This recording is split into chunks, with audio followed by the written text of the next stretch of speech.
SMT Nation, we back. Nation, there have been some concerns on recent videos about the direction of the T-Mobile network.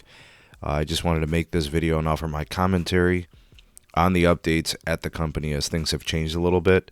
But I want to give people the confidence that the people that are coming into the network management team, the project team, are the right people. And it's going to be a net positive for everyone that uses the T-Mobile network. All right, so I'm going to leave this article in the description for you from Dano, light reading, Meet T-Mobile's new networking team. All right, that'll be in the description. Also in the description is the real SMT Buy Me a Coffee link if you want to support your creators directly. That's one way you could do it. You can also check out our partner, Mint Mobile. Use the partner link, and you'll save money on your wireless service, and you'll be helping out the channel in the process. Okay, so there have been some changes at T-Mobile with respect to the network team, but not extreme changes, as it's mostly just the shifting of individuals at the company. All right, so the recent announcement was that Ulf Ewaldson will be the new president of technology. John Saw becomes the executive vice president and chief technology officer.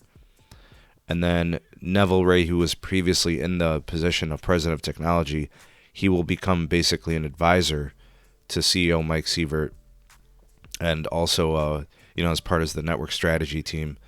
I guess there was another individual by the name of Abdul Saad who's going to just retire, so he's not really necessarily moving to a new position or anything like that. I don't see any advisor role for him, but those are the individuals that are being replaced, Ray and Saad, and that's pretty much what happened. But these individuals have all been at the company. Ewaldson has been with T-Mobile for years, a handful of years. John Saw is really the only person who you would consider as sort of new. But the reason he's not technically new is because he's coming from the Sprint side in the merger. He was one of the executives that we know of that was retained. And it looks like that was strategic for this purpose, now serving as kind of, the lead on the engineering side of it. So this basically puts T-Mobile in a position to move forward with what I believe to be the right people. Folks, there are no concerns. If you had any concerns about the direction T-Mobile is going, you shouldn't be concerned. All right, the experience that these people have, for example, the Ulf Ewaldson individual spent years, in engineering at Ericsson. John Saw, the master of 2.5 gigahertz. The Sprint, the clear wire, all of that. These individuals are going to be good for the company. They're going to do just fine. I don't think, honestly, that Neville Ray was impacting the company as much as people think he was, with respect to recent times. I mean, how much was he really doing? The individuals that, he was obviously part of the strategy. He was part of, the planning and the execution a number of years ago, but him being replaced is just a natural progression. These are good indications that T-Mobile is going to be going in the right direction. The real issue, or I shouldn't say issue, but the real concern would be the network spending by T-Mobile. They say that they're guiding up their free cash flow, which means they can maintain a solid capex to compete with both Verizon and AT&T, who both outspend T-Mobile by a lot, right? T-Mobile has indicated that they will slow down their spending. They feel comfortable where the network build is at, but that's really going to be the thing there.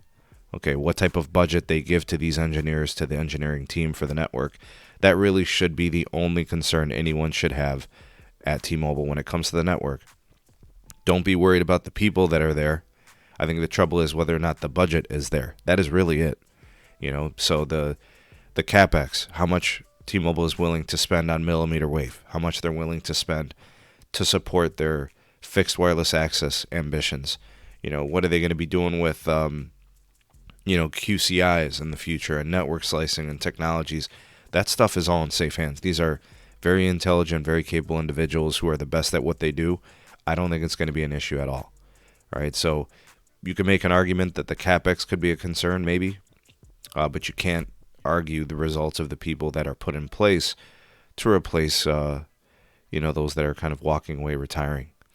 But some of the faces still remain the same. The CFO, the CEO, no individuals are changing there. This is just network evolution, I would say, but the right people are there. There is reason to be hopeful, positive, and have confidence in what T-Mobile's doing with the network moving forward. Obviously, there is room for improvement. They're going to have to move ahead with their technologies, master the voice over NR, work on the SA reliability. I've had nothing but problems with it myself. I'd like to see that change. Maybe there's some engineering philosophies that could focus more on reliability. Maybe we see some special things happening, with respect to the convergence of low band and mid band to enhance coverage that can help T-Mobile, and some of those things can be explored. All right, so I'm hoping that those innovations and those ideas are investigated, explored, and executed by these new individuals. But I'm excited. I think these are the right people in the right roles. What do you guys think? Comment down below. You are the voice of the people, the SMT Nation. Let your voice be heard.